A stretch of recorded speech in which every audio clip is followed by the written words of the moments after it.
Hello friends, welcome back to my channel Himanshu classes.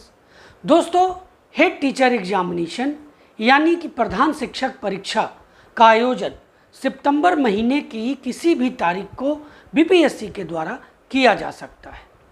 आप में से बहुत से शिक्षक इसकी तैयारी लगातार कर रहे हैं, बहुत की तैयारी अपने अंतिम चरण पर होगी और बहुत इसमें अभी भी लगातार इसकी तैयारी में लगे हुए होंगे।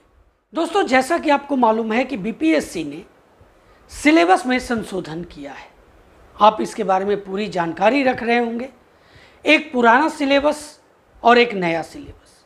डीएलएड के सिलेबस में बीपीएससी ने कोई छेड़छाड़ नहीं किया है, लेकिन जीएस के सिलेबस में बहुत से परिवर्तन बीपीएससी के द्वारा किए गए हैं। इस परिवर्तन के आधार पर आपने अपने तैयारी का स्वरूप भी बदला होगा। कुछ नई बातें जोड़ी गई, कुछ बातें हटाई गई, कुछ रिस्ट्रिक्शन किया गया, कुछ ब्रॉड किया गया।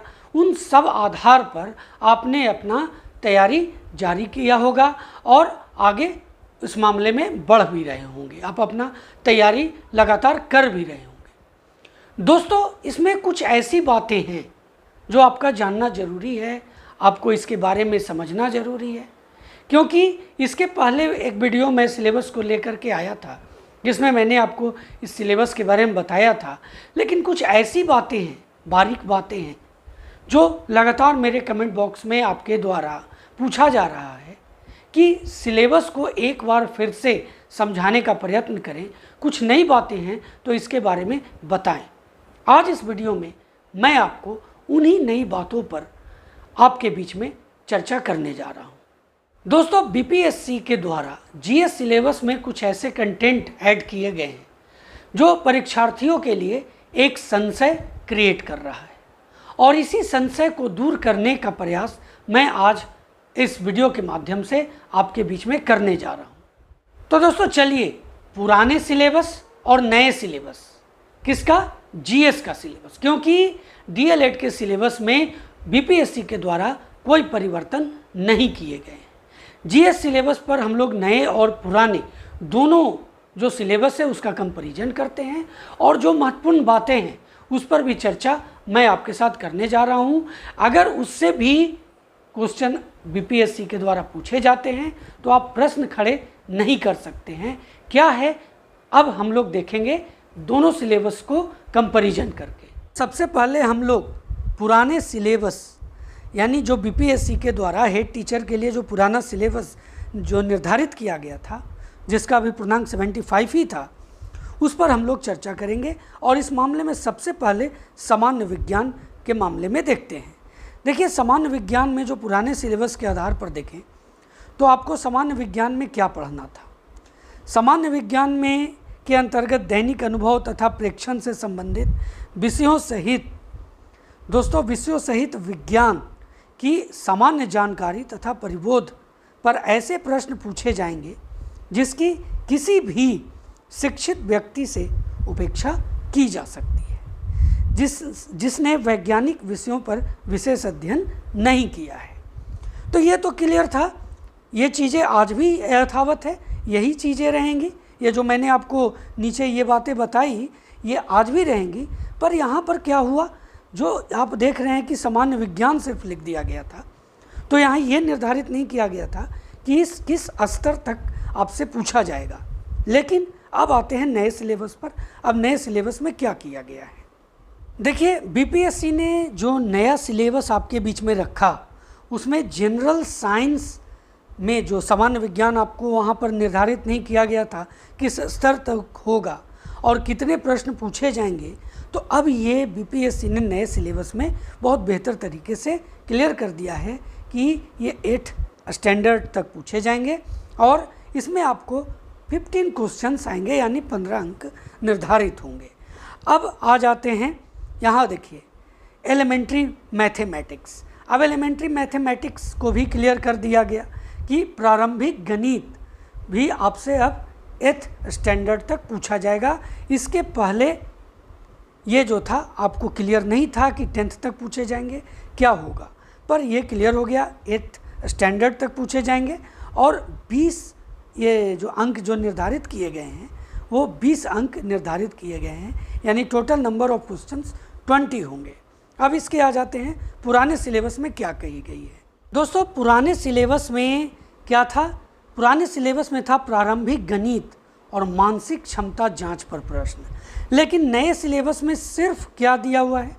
प्रारंभिक गणित और इससे 20 प्रश्न आपको पूछे जाएंगे, यानी मानसिक क्षमता जांच पर जो प्रश्न है ये नहीं भी आ सकते हैं, ये इससे क्वेश्चन नहीं भी पूछे जा सकते हैं, क्योंकि नया जो संशोधित जो आपके सामने सिलेबस है उसमें सिर्फ क्या है आप देख सकते हैं, एलिमेंट्री मैथमेटिक्स प्रारंभिक गणित अप टू 8th स्टैंडर्ड।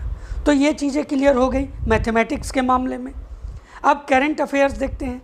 देखिए जो नया सिलेबस है करेंट अफेयर्स मुझसे 10 प्रश्न आपसे पूछे जाएंगे, जिसमें राष्ट्रीय महत्व की समसामयिक घटनाएं यथासंभव राष्ट्रीय स्तर के महत्व। अब देखिए इसमें जो पुराना सिलेबस है दोस्तों, पुराने सिलेबस पर आते हैं।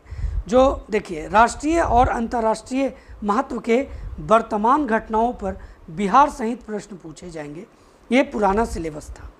नए सिलेबस में बिहार का उल्लेख नहीं है, लेकिन जब राष्ट्रीय आती है तो इसमें बिहार का को भी इंक्लूड किया जाएगा और बिहार का एग्जामिनेशन है, इसलिए बिहार से भी प्रश्न पूछे जाएंगे, इसलिए बिहार का भी जो करेंट अफेयर्स होगा उसे आप छोड़ेंगे नहीं, इस पर आपको ध्यान रखना होगा। दोस्तों अब बात करते हैं नंबर 4, यानी कि भारतीय राष्ट्रीय आंदोलन तथा इसमें बिहार का योगदान, Indian national movement and part played by Bihar in it. देखिए ये जो यहाँ पर नया सिलेबस में दिया गया है, ये 1857 के बाद से जो भारतीय राष्ट्रीय आंदोलन और इसमें बिहार का योगदान है उससे जो रिलेटेड प्रश्न होंगे आपसे पूछे जाएंगे और 10 मार्क्स का ये क्वेश्चन आपसे पूछे जाएंगे, यानी नंबर ऑफ क्वेश्चंस जो होंगे वो 10 होंगे।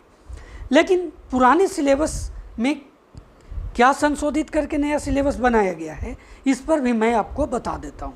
देखिए यहाँ पर क्या है, यहाँ पर है कि भारत के राष्ट्रीय आंदोलन के अंतर्गत 19वीं शताब्दी के पुनरुत्थान के स्वरूप और स्वभाव, राष्ट्रीयता का विकास तथा स्वतंत्रता प्राप्ति से संबंधित प्रश्न पूछे जाएंगे।